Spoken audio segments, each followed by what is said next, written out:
La petite fille en harmonie dans la nature. C'est l'histoire d'une petite fille qui aime énormément se promener dans la nature, découvrir les forêts et les étangs, ce qu'ils regorgent secrètement de verdure, d'êtres vivants.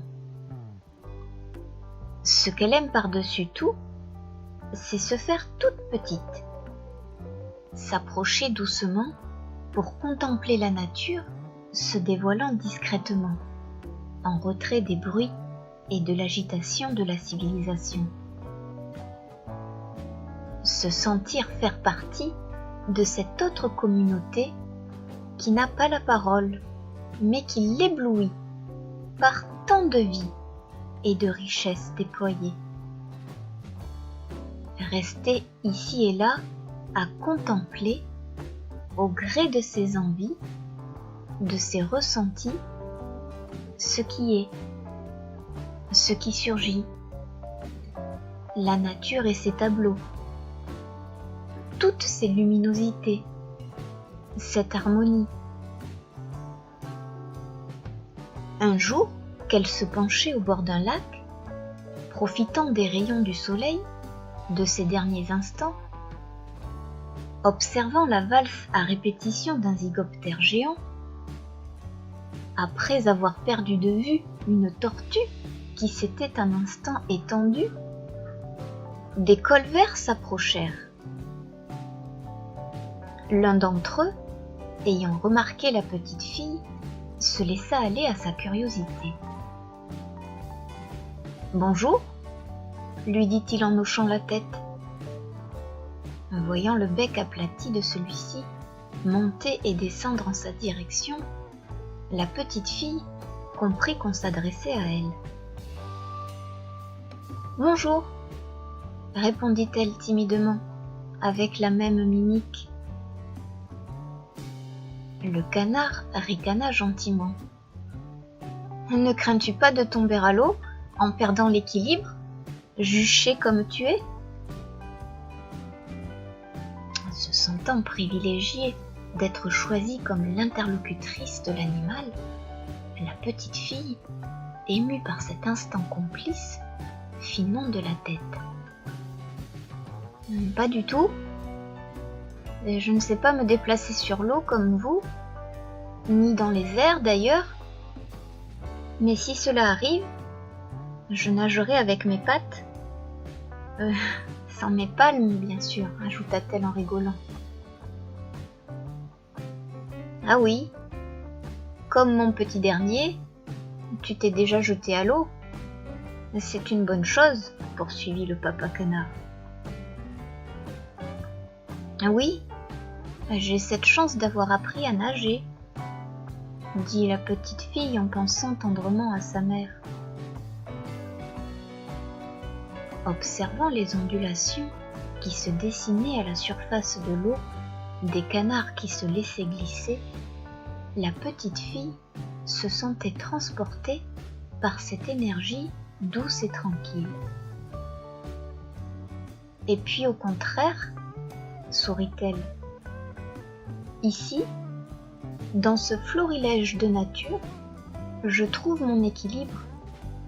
Je me sens à l'aise. Le temps s'arrête avec vous. Je pourrais rester une éternité. Pour ma part, dit le canard, beaucoup d'humains m'effraient.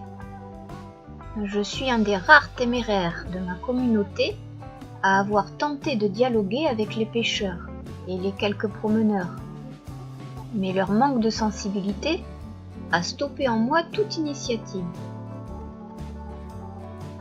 Quel dommage, s'exclama la petite fille, de passer à côté de nos similarités, de nous fermer à ce sentiment d'unité. Entre l'homme et la nature, nous avons tant à nous apporter. Puis, se sentant encouragée par la présence paisible du canard,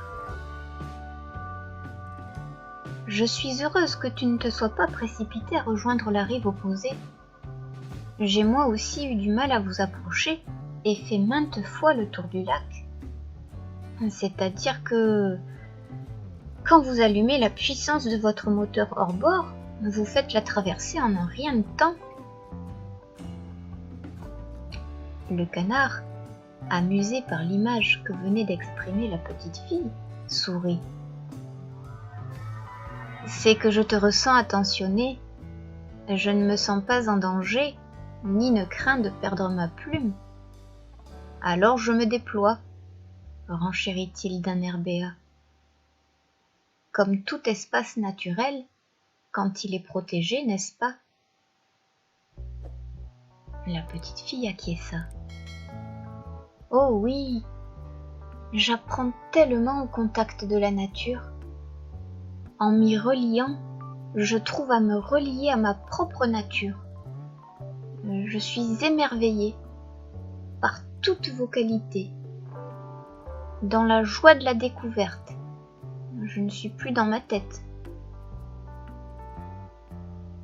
Les canards, dont les couleurs bleu-vert brillaient avec les reflets irisés de la végétation, continuaient paisiblement leur trajet, rejoignant leurs cannes. Des canetons exploraient les alentours, n'hésitant pas à sauter sur des rondins, à faire de multiples détours. À mon tour de te dire que notre conversation me rend heureux et m'apporte une lueur d'espoir, confie le canard à la petite fille. Je ne me suis jamais senti aussi proche d'un humain. Pas étonnant, venant de quelqu'un qui va à l'eau facilement, ni ne craint de plonger dans l'eau profonde de ses émotions, dit-il en plaisantant. En cet instant, les deux semblables, l'œil rieur, n'avaient plus besoin de mots pour se comprendre. Moi qui ai pu penser que les canards ne faisaient que glisser à la surface de l'eau, satisfait d'amuser la galerie, tu m'amènes à changer mon regard, renchérit-elle. Toujours amusé, le canard, ravi de sa nouvelle compagnie, poursuivit. C'est comme apprendre à nager, lui dit-il. J'ai appris que c'est en cherchant à explorer mes émotions que j'apprends à les apprivoiser, que j'en ressors plus courageux, sans crainte d'en être submergé. Comme je me sens chanceuse de notre rencontre, de notre communion, dit la petite fille, en se relevant pleine de joie. Grâce à vous tous, je me sens apaisée, en harmonie, guidée sur le chemin de ma vie. C'est ainsi que la petite fille, surprise par la nuit tombant, dit au revoir au canard. Je te retrouverai chaque fois que je retournerai dans cette partie de moi-même où je me sens connectée, en sûreté, pour explorer et t'appeler. Avant que le parc ne ferme, elle l'aperçut, son œil vif, éveillé, lui confirmait d'avoir confiance en la vie, pour explorer différentes directions, pour ne pas avoir peur de changer de sens, ni de se manifester, en créant ses propres ondes à la surface de l'eau.